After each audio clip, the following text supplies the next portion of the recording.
9번째 시편입니다. 시편 9편 1절부터 20절까지의 말씀을 가지고 주의 이름을 아는 자는 주를 의지한다. 주의 이름을 아는 자는 주를 의지한다 라는 제목으로 하나님의 말씀을 함께 상고합니다. 오늘 시편의 표제어는 다윗의 시 인도자를 따라 문라벤에 맞춘 노래 이렇게 되어 있어요. 시편 9편은 너는 유한한 인생임을 알고 하나님은 영원하신 하나님이심을 깨달아야 한다 이렇게 말하고 있습니다. 사실 시편 9편은 승리를 노래하는 감사의 시로 분류되고 있어요. 어떤 승리를 이야기하는 것일까요? 12절 말씀에 보면 불의하게 자신의 피를 흘리려는 원수들, 13절에 자신을 미워하는 대적들 앞에 있는 다윗이 거의 사망의 문에 이른 듯한 거의 절망에 가까운 그런 상태에서 하나님께 호소하고 읍소하고 있는 것입니다. 그들은 다윗을 넘어뜨리기 위하여 웅덩이를 팠어요. 함정을 팠다는 것이죠. 그리고 그물을 쳤습니다. 다윗은 불의한 자들에게 억울한 일을 송사당하고 있고요. 정말 억울한 상황 속에서 신음하고 있습니다. 하지만 다윗은 이 모든 상황 속에서 하나님께서 주신 승리를 기대하고 바라보며 감사하고 있어요. 환경은 최악이지만 다윗은 이 모든 최악의 상황을 통하여 하나님께 감사하고 있는 것이죠. 다윗은 감사하며 전하며 기뻐하고 즐거워하며 찬송한다 이렇게 고백하고 있습니다. 내가 전심으로 여호와께 감사하오며 주의 모든 기이한 일들을 전하리이다. 내가 주를 기뻐하고 즐거워하며 지존하신 주의 이름을 찬송하리니 1절 2절 말씀에서 이렇게 고백하고 있잖아요. 다윗의 찬양과 고백 이 간증은 단순한 지식에서 나온 것이 아니에요. 자신의 삶을 구원하신 하나님의 은혜에 대한 체험적인 고백이죠. 자신을 사망의 문에서 일으키시는 주님을 경험한 다윗은 딸 시온의 문에서 주의 구원을 기뻐하며 주의 찬송을 다 전하겠노라 이렇게 14절에서 고백하고 있어요. 여기서 딸 시온은 예루살렘 백성 곧 하나님의 백성들을 의미하는 것이죠. 항상 그리스도인들의 삶은 표면적인 기쁨과 즐거움으로 가득하진 않아요. 우리가 살아가는 세상이 우리들의 삶이 녹록지 않잖아요. 그럼에도 불구하고 하나님은 언제나 우리들을 궁극적인 승리로 인도하신다는 믿음이 우리 안에 있는 것이죠. 그러기에 현재의 슬픔을 장래의 기쁨으로 대체할 수 있는 것, 이것이 하나님의 자녀들의 믿음입니다. 이것은 믿음으로 가능한 일이고요. 우리에게는 항상 이 은혜가 있어야만 합니다. 다윗은 4절에서 주께서 나의 의와 송사를 변호하셨다라고 하는데요. 이 말은 하나님께서 살아계시는 한 나는 내 권리, 하나님의 자녀됨의 권리, 그 권리를 잃어버리지 않을 것이다 라고 확신하고 있는 거예요. 하늘 보좌에 계시고 우리의 마음을 다 아시는 하나님께서는 결코 우리를 떠나지도 않고 우리와 영원토록 함께 하시며 우리를 변호하실 거예요. 여러분, 이것이 성도의 위로 아니겠습니까? 사나 죽으나 우리의 유일한 위로는 우리가 그리스도의 것이라는 것이잖아요.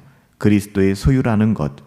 하나님은 우리를 떠나지 않고 영원토록 우리를 변호하실 분이라는 이 믿음. 여러분, 이것이 성도의 영원한 위로가 되는 것입니다. 어쩌면 우리가 하나님의 명예를 지키는 것이 아니라 하나님께서 우리들의 하나님의 자녀로서의 명예를 위하여 우리를 지켜주시는 거예요. 우리가 하나님의 명예를 지킨다라고 생각할 때가 많은데요. 사실 돌아보면 그렇거든요. 하나님께서 하나님의 자녀로서의 명예를 지킬 수 있도록 우리를 지켜주시는 것, 이런 것이 더 맞는 것 같아요. 우리가 하나님을 위하여 무언가를 한다는 생각은 때로는 우리 자신을 속이고 우리의 이익이나 명예를 위하여 하나님의 이름을 도용하고 잘못 사용할 수 있는 위험이 있는 것 같아요. 우리는 하나님을 섬길 때 드러나는 이름을 내지 말고 명분도 걸지 말고 조용히 감사함으로 하나님을 섬기고 겸손히 행해야 할 것입니다. 여러분, 우리가 그렇게 하다 보면 하나님이 우리를 지키시며 우리를 통하여 영광을 받으시는 것을 우리의 전 생애를 통하여 우리의 삶을 통하여 체득하고 경험할 수 있게 될 것입니다. 시편 9편 7절부터 12절에서는 과거 시제에서 미래 시제로 그리고 개인적인 문제에서 열방의 문제로 화제를 옮겨가는데요. 7절부터 8절까지의 말씀을 보면 하나님은 공의로 심판하시지만 또한 9절부터 12절을 찾아보면 하나님의 백성들에게는 자비와 은혜를 나타나신다. 대조적으로 이렇게 표현되고 있어요. 하나님은 공의로 이 땅을 심판하시지만 그 가운데 하나님의 자녀들은 자비와 은혜 속에서 하나님의 풍성한 사랑을 경험하게 될 것이다 라고 이야기하는 것이죠. 다윗은 8절에서 공의로 세계를 심판하시며 라고 이야기하는데요. 사람의 법정이 아니에요. 사람의 어떠함이 아니라 장차 있게 될 하늘 보좌에서의 하나님의 공의로운 심판을 다윗은 확신하고 있는 것이죠. 사람의 법정에 불려가지 않을 수 있어요. 사람의 법정에서 무죄를 받을 수도 있죠. 하지만 그게 중요한 것이 아니에요. 사람의 법정이 아닌 장차 있게 될 하늘 보좌에서의 하나님의 그 공의로운 심판을 우리는 날마다 의식하며 살아가야 하는 것입니다. 다윗은 공의로 판단하시는 하나님, 위대하신 왕의 법정에 서게 될 그날을 생각하면서 참된 위로를 받고 있어요. 하나님의 공의로 판단하시는 그 위대하신 왕의 법정을 생각할 때 여러분 두려움이 있습니까? 여러분 신앙은 그런 것이 아니에요. 우리는 예수 그리스도께 속하였고 주님은 우리를 떠나지 아니하시며 끝까지 우리를 변호하시고 우리를 구원하신 하나님이시기 때문에 우리는 거기에서 위로를 얻게 되는 것이죠. 성도는 이 공의의 법정을 생각할 때 두려움이 아니라 그 모든 비방 속에서도 위로를 얻게 되는 것입니다. 하나님은 압제당한 자의 산성이 되시고 주의 이름을 알고 그를 의지하고 찾는 자들을 버리지 아니하시며 피 흘림을 신문하시는 그 무서운 심판자이기도 하시지만 자기 백성을 기억하고 돌아보시는 사랑의 하나님이심을 다윗은 바라보고 있는 것입니다. 다윗은 또한 10절에서 주의 이름을 아는 자는 주를 의지하게 될 것이다 라고 고백합니다. 정말 아름다운 고백이죠. 10절 말씀을 보세요. 주의 이름을 아는 자는 주를 의지하게 될 것이다. 하나님에 대한 무지보다 최악은 없습니다. 반대로 하나님을 아는 지식보다 더 나은 지식도 없고요. 사도 바울의 고백처럼 하나님을 아는 지식이 가장 고상하다. 우리 또한 그렇게 고백할 수 있어야 합니다. 하나님을 아는 자들은 빛 가운데 있기 때문에 불신의 악심을 품을 수가 없어요.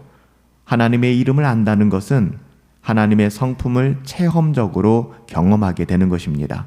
이 체험은 영혼의 닷과 같아서 시련과 고난의 시간에도 우리를 흔들지 못하고 방황치 아니하도록 우리를 안전하고 견고하게 묶어두게 되는 것이죠.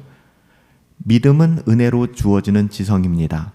하나님을 아는 지식 없는 맹목적인 믿음은 여러분 죽은 믿음이에요. 지식 없는 믿음은 보지 못하는 눈과 같습니다. 무지한 열심 또한 하나님의 저주를 피하지 못할 거예요. 때로 성경은 믿음을 지식과 동일한 의미로 사용하거든요. 여호와를 아는 자는 여호와를 의지한다. 사도 바울도 믿음의 조상 아브라함도 사라도 지식을 따른 믿음의 사람들이었어요. 디모데후서 1장 12절에서 사도 바울은 나의 의리한 자를 내가 알고 또한 나의 의탁한 것을 그날까지 저가 능히 지키실 줄 확신한다 라고 고백하고 있습니다. 다윗은 하나님을 아는 지식으로 인하여 하나님을 찬송할 수 있게 되었어요. 하나님을 아는 지식 때문에. 14절 말씀에 보면 그리하시면 내가 주의 찬송을 다 전할 것이요. 다윗이 하나님의 자비를 구하는 목적이 뭐예요? 그 목적은 하나님의 찬송을 전하며 하나님의 영광을 드러내는 것입니다. 다윗은 이렇게 갈망합니다. 저는 주님의 행하신 일과 주님의 이름을 온 세상에 너무나도 전하고 싶습니다. 그런데 주님, 제가 형식적으로 의무적으로 그렇게 하지 않도록 제 마음 깊은 데서 터져나오는 감격으로 그렇게 할 수 있도록 저를 긍휼히 여겨주시고 저를 언제나 사망의 문에서 일으켜 주시옵소서. 다윗은 이렇게 갈망하고 있는 거예요. 여러분, 이런 기도의 마음이 정말 복된 것입니다. 이런 감격을 가지고 하나님이 얼마나 위대하시며 얼마나 선하신지 알고 평생 그분을 말하고 선포하고 전도하며 사는 삶이 정말 행복한 삶 아닐까요? 다윗은 15절 16절에서 열방과 개인들이 어떻게 하나님의 심판에 떨어지는지를 이야기합니다. 그리고 장래의 공의의 심판과 더불어 나타날 하나님의 자비를 기대하고 있죠. 그날이 어떤 이들에게는 심판의 날이지만 어떤 사람들에게는 은혜의 날이 될 거예요. 다윗은 마지막 기도로 19절에서 20절 이렇게 기도합니다.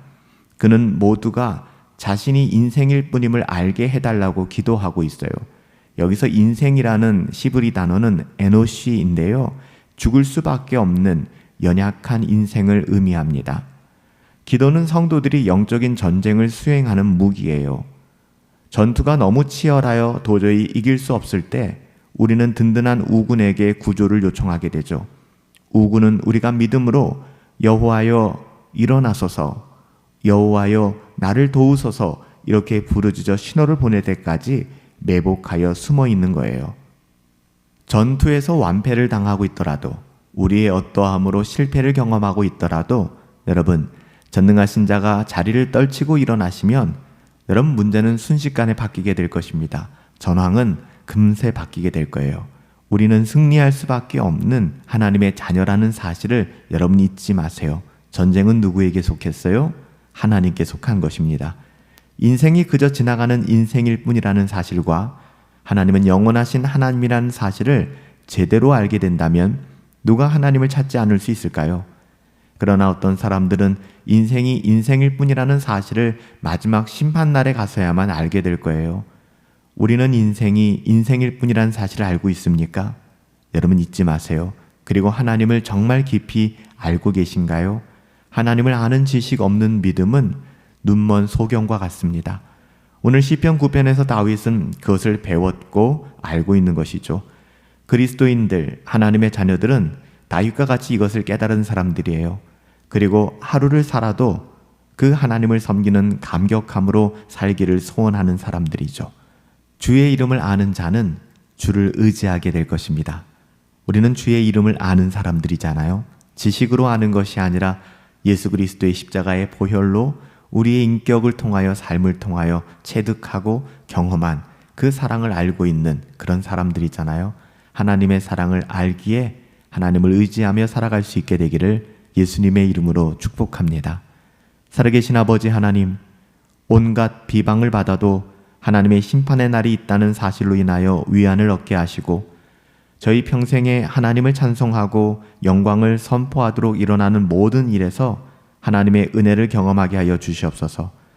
하나님의 하나님 되심과 저희의 인생됨을 점점 더 깊이 알게 하사 하나님을 아는 바른 지식 위에서 저희의 믿음이 자라도록 더욱더 주님을 신뢰하고 의지하도록 의뢰하도록 우리들에게 믿음을 더하여 주시옵소서. 존귀하신 예수님의 이름으로 기도하옵나이다. 아멘. 하나님의 이름을 아는 사람은 하나님을 의지하게 될 것입니다. 주의 이름을 아는 자는 주를 의지하며 살게 될 것입니다. 유한한 인생을 의지하지 마시고 영원한 하나님을 의지하며 살아갈 수 있게 되기를 예수님의 이름으로 축복합니다.